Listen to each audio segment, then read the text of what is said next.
¿Qué es lo que está pasando con Jones Walla? ¿Cuál es su mirada?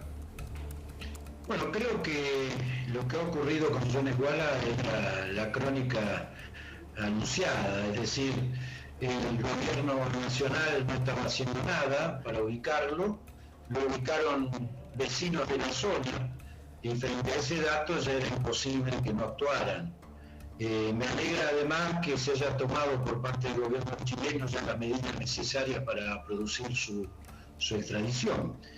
Confío que se haga en los próximos días y esto no deja de ser una noticia importante porque queda claro que producirse efectivamente que cumpla la condena que Chile le ha impuesto, va a quedar claro que los actos terroristas no quedan impunes. Más allá de que el gobierno nacional, en muchos casos, por acción o por omisión, termina siendo corresponsable de estas acciones, porque hay organismos oficiales que las apoyan, lo hemos dicho en reiteradas oportunidades. Hubo el caso de INAI, el Instituto Nacional de Asuntos Indígenas, que prestaba su colaboración para mantener las tomas irregulares de los terrenos públicos y privados. Y por otro lado, la inacción, en este caso por omisión, de las autoridades de la seguridad o de la inteligencia, que lejos de perseguir a Jones Walla, eran permisivos, porque todos sabíamos que se movía entre la península San Pedro en Bariloche el Kelly y el Bolsón. O sea que me parece una muy buena noticia esto que acabamos de comentar, ¿no?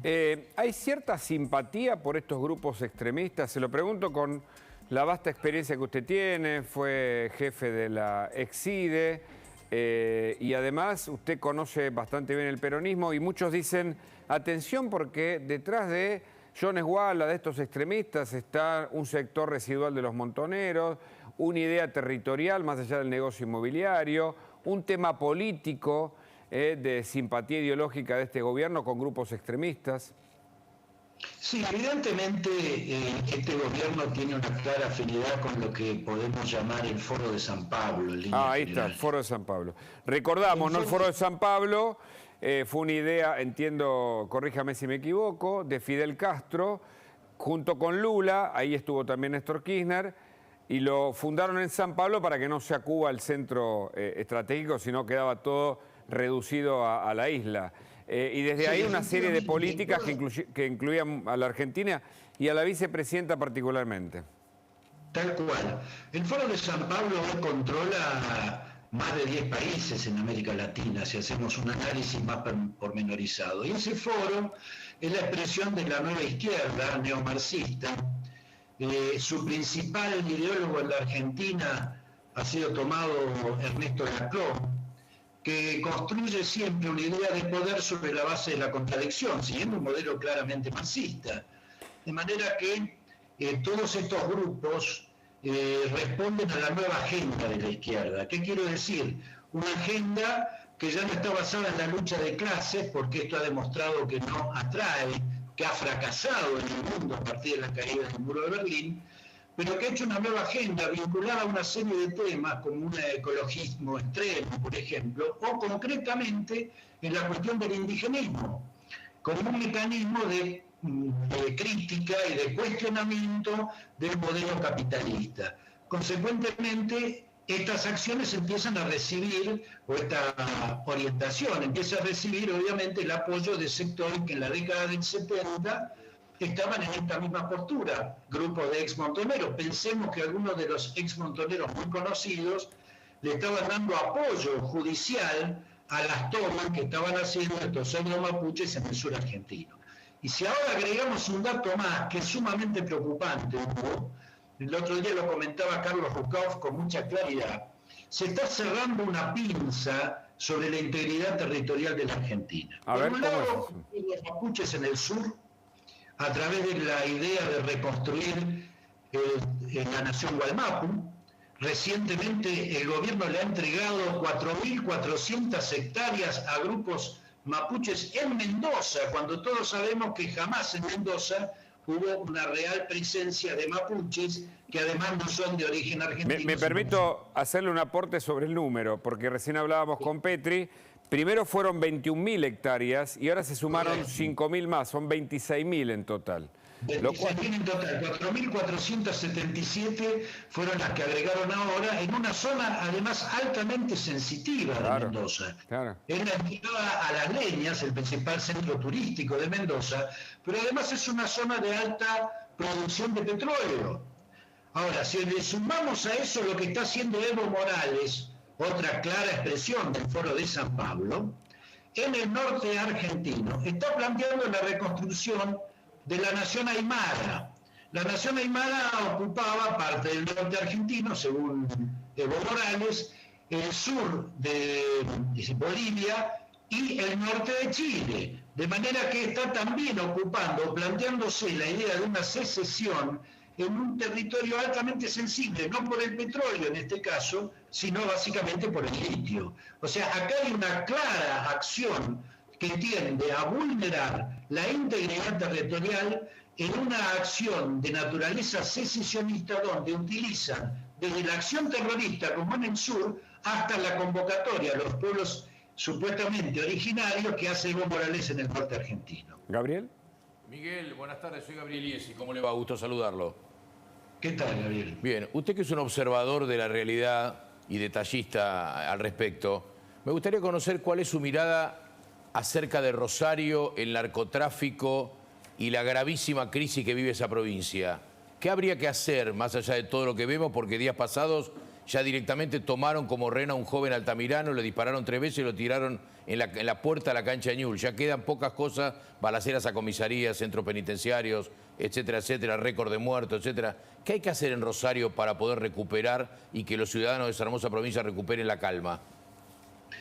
Bueno, a ver, para entender lo que está pasando en Rosario tenemos que ir un poquitito más al norte.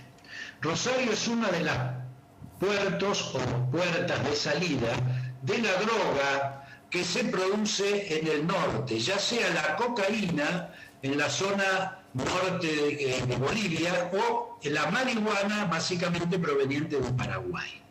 Esta estructura de narcotráfico envía su producción a puertos que van, en el caso de Rosario, de Buenos Aires, hacia Europa o hacia Estados Unidos. Si no entendemos la naturaleza y la complejidad de este fenómeno, no vamos a entender por qué Rosario, por lo que acabo de señalar, genera este tipo de violencia. Consecuentemente, para hacer una acción realmente eficaz en Rosario, lo que tenemos que hacer es cortar el flujo de la producción y el traslado de la cocaína y de la marihuana que se produce en el norte, tanto en Bolivia, como hemos señalado, como en Perú, sur de Perú, o en el caso de la marihuana en Paraguay. Bueno, y el rol de Salta, ¿no? Esa gran frontera que tiene la Argentina que ha logrado corromper, o los narcos han logrado poseer territorialmente ese lugar, corrompieron parte de los gendarmes a jueces federales que investigaban el narcotráfico y la bajada por la Ruta 34, como usted explica, ¿no?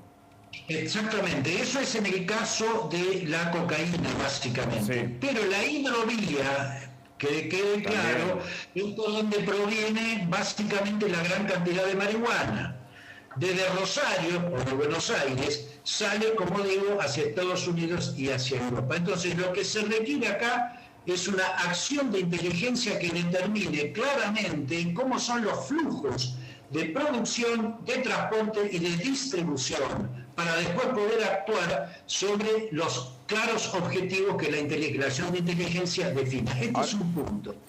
El segundo punto, y termino con esto, que es muy importante señalar, es lo que está pasando en la triple frontera, porque ahí vamos a entender la totalidad, la integralidad de la amenaza que estamos viviendo, ya sea en función de la integridad territorial como de la inseguridad provocada por la acción del narcotráfico. En la triple frontera, concretamente en Ciudad del Este, conviven el EPP, Ejército Popular Paraguayo, que controla toda la zona del norte de Paraguay, Pedro Juan Caballero, que es la zona principal de producción de marihuana. Pero convive además en Ciudad del Este el primer comando capital, que es la principal estructura narco-guerrillera de Brasil. Recientemente Brasil paró un contrabando de armas poderosísimas que iban con destino a Paraguay y probablemente desde Paraguay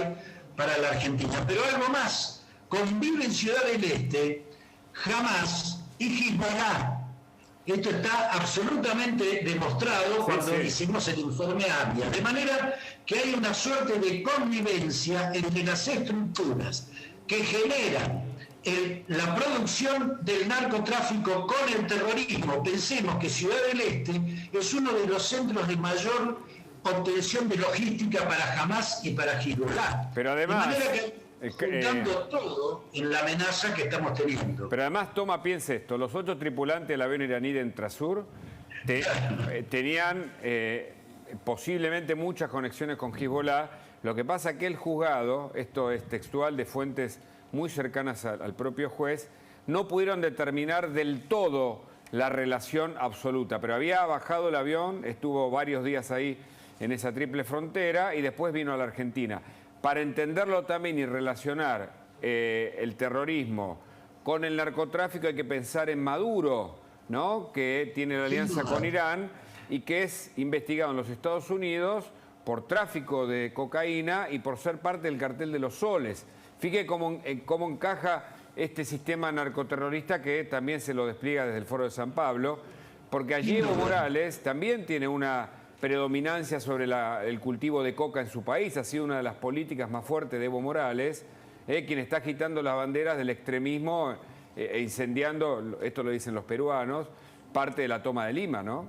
Exactamente. La acción de estos grupos, por distintos objetivos, pero con intereses similares en lo coyuntural, hace que actúen de manera coordinada. Lo de Perú es muy grave, realmente es muy grave, porque la acción que está desarrollando está vinculada precisamente al cuestionamiento del sistema democrático. ¿Por qué?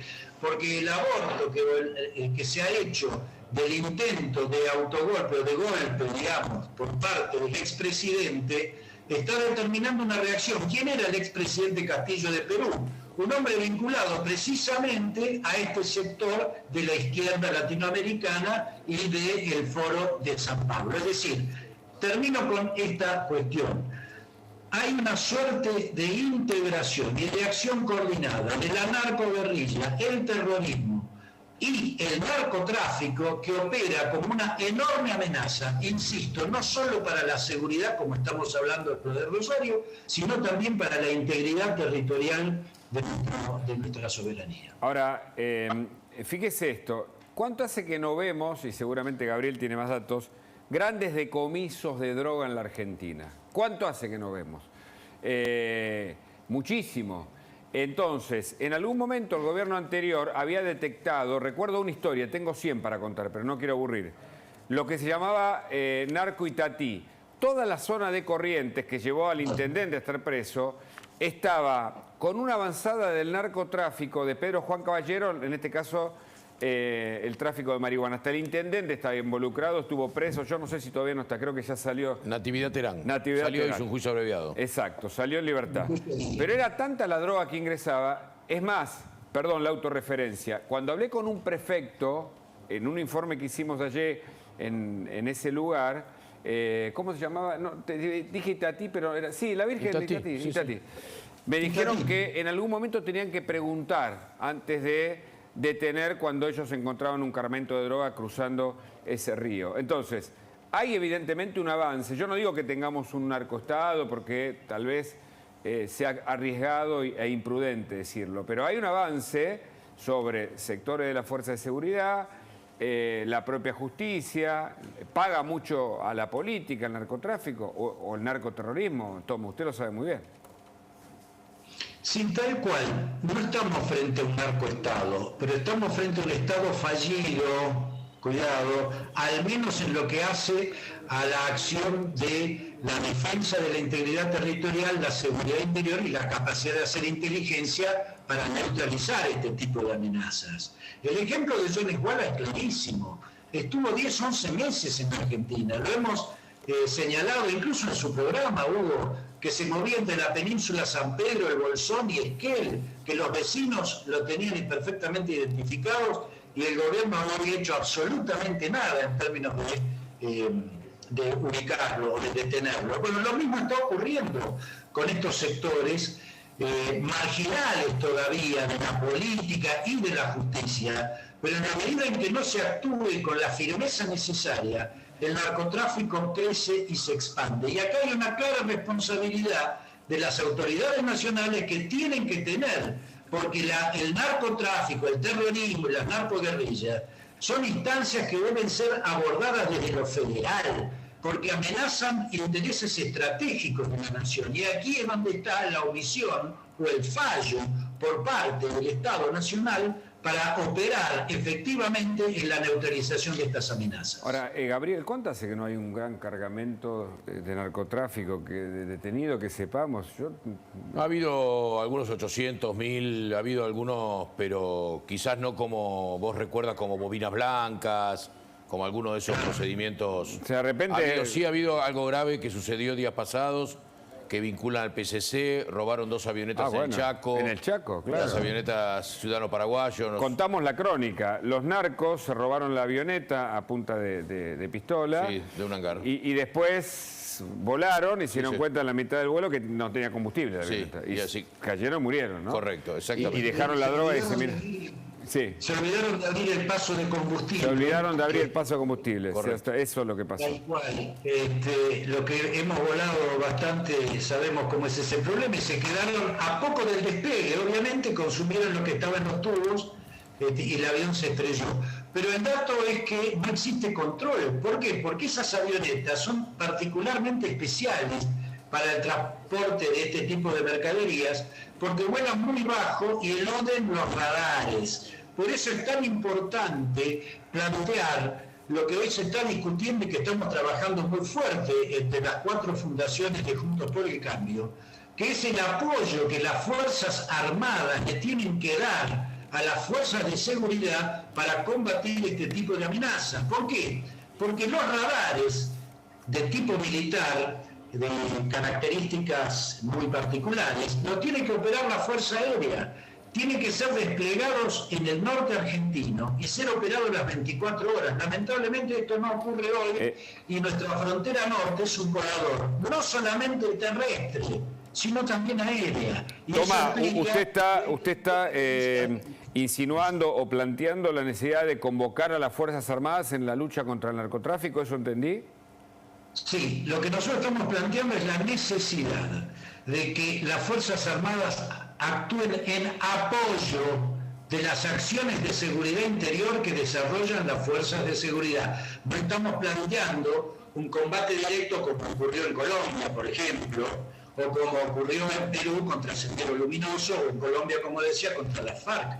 Pero un Estado como el argentino, que tiene enormes problemas económicos, no puede darse el lujo de no prestar colaboración de todas sus estructuras, en este caso las Fuerzas Armadas, para operar ayudando a las acciones de seguridad interior. Voy a poner un ejemplo muy claro, para que nos entiendan lo que nos escucha. Nosotros tenemos acá en Campo de Mayo una serie de helicópteros UH-1H modernizados, son los famosos helicópteros que se utilizaban en Vietnam, que no vuelan por falta de presupuesto. Ahora, ¿por qué no utilizar esos helicópteros que vuela personal militar para llevar gendarmes y hacer la intercepción, por ejemplo, de las aeronaves que ingresan, como esta que se acaba de caer, ilegalmente por el norte argentino? Esto es lo que estamos planteando básicamente. Ni bien lo planteé, le van a salir de todo. O sea, no pudieron usar las Taser. Imagínese si usted plantea esto realmente para ser discutido del involucramiento de las Fuerzas Armadas, que además están desmanteladas en la Argentina, ya sabemos de ese proceso, pero en el hecho de la intervención o la colaboración para cuidar territorio nacional. Sería muy polémico, ¿no? No solo eso, también hay que generar un redespliegue territorial de las Fuerzas Armadas, cuidado. Es decir, acá hay zonas altamente despobladas. John Iguala entraba y salía de Chile a la Argentina por pasos cordilleranos que no están controlados. Bueno, ahí hay una afectación de la soberanía nacional. Consecuentemente tenemos que pensar un redespliegue de las Fuerzas Armadas para colocarlas en aquellos espacios vacíos de alto interés por los recursos naturales que tienen. Es decir, tenemos que repensar integralmente cómo utilizamos la estructura de las Fuerzas Armadas, de las Fuerzas de Seguridad y la inteligencia para dar un combate integral contra la amenaza que también es integral, ¿no?, por parte de las narcoguerrillas, el narcoterrorismo y todo lo que está vinculado a este proceso indigenista. Bueno, está claro. Nos deja un título. El título es, Toma dice que las Fuerzas Armadas deberían involucrarse en la lucha contra el narcotráfico. Lo titulo yo rápido, un poco largo igual, pero... El apoyo a las fuerzas de seguridad para combatir todo este tipo de nuevas amenazas. Está claro. Cuidado. Y sumando a lo una que... acción periodista como la de la AMIA o la embajada son acciones que desarrolla un país, Irán, desde afuera y ataca lo que es la integridad territorial y la seguridad interior de la Argentina. Sumando a lo que decía Miguel y para cerrar, recuerdo un procedimiento fuerte, un cargamento importante, cerca de 500 kilos de cocaína en el puerto de Rosario, que hizo Policía Federal de una banda que ya había sacado drogas hacia Europa. La importancia del puerto, por totalmente, supuesto. Totalmente. Toma, usted dice que está trabajando para Juntos por el Cambio, pero bueno, todos sabemos que tiene un pasado peronista. Y hay una pelea en el peronismo, quiero saber su opinión, que expresó, por ejemplo, Duhalde. Esta pelea en el peronismo nunca se vio, se pelean todos contra todos, claro. Tal vez aludió al frente de todos, ¿no? La expresión del todos contra todos, Duhalde lo acaba de mencionar. Sin embargo, hubo una cumbre días pasados de la CAM por un sector del peronismo, el Frente Renovador, allí en Merlo. Su visión. Bueno, a ver, en primer lugar, yo pertenezco hoy al peronismo republicano, cuya figura más clara de su conducción es Miguel Pichetto. Somos parte de Juntos por el Cambio y estamos trabajando en las 4 fundaciones precisamente en formular estas políticas. Con respecto a lo de Duhalde, yo he tenido la oportunidad recientemente de conversar mucho con el expresidente, por el cual tengo además un enorme respeto. Yo he sido su secretario de Inteligencia, y él ha manifestado claramente su vocación de dedicarse a recuperar el peronismo, el Partido Justicialista de la provincia de Buenos Aires, de las manos del kirchnerismo, en este caso de la Cámpora, lo cual me parece importante porque el kirchnerismo se ha caracterizado por colonizar gran parte del peronismo. Es cierto, lamentablemente. es cierto. Y esto ha llevado a que el peronismo pierda su identidad, pierda lo que significó históricamente el peronismo y termine siendo manipulado por un ejercicio de la metodología muy inteligente de parte del kirchnerismo, de la caja o el látigo, de manera de subordinar a muchos peronistas que no tienen la oportunidad o en muchos casos no tienen la vocación de reaccionar contra esto. Que Eduardo Duhalde esté planteando esto en el peronismo de la provincia de Buenos Aires, bienvenido, porque ayuda precisamente a terminar de descolonizar el peronismo que hoy lo tiene colonizado el kirchnerismo. Una última breve apelando a su síntesis. Sin embargo, el peronismo fue el que eligió a Máximo, o un sector del peronismo eligió a Máximo Kirchner como presidente del Partido Justicialista Bonaerense. Es decir, que también ahí hay una discusión, ¿no? Sí, sin duda. Eso es porque el peronismo de la provincia de Buenos Aires no ha podido construir un liderazgo propio. Ahí está. El último gran líder fue Eduardo Duhalde. Entonces, ¿qué es lo que pasa? El liderazgo lo ejerce Cristina Fernández, que tiene un alto nivel de electorado, muy consistente, no es la mayoría sin duda, pero con eso impone de alguna manera su dictat sobre el resto de los sectores. Miguel Ángel Toma, muchas gracias por el contacto. Siempre interesante conversar con usted.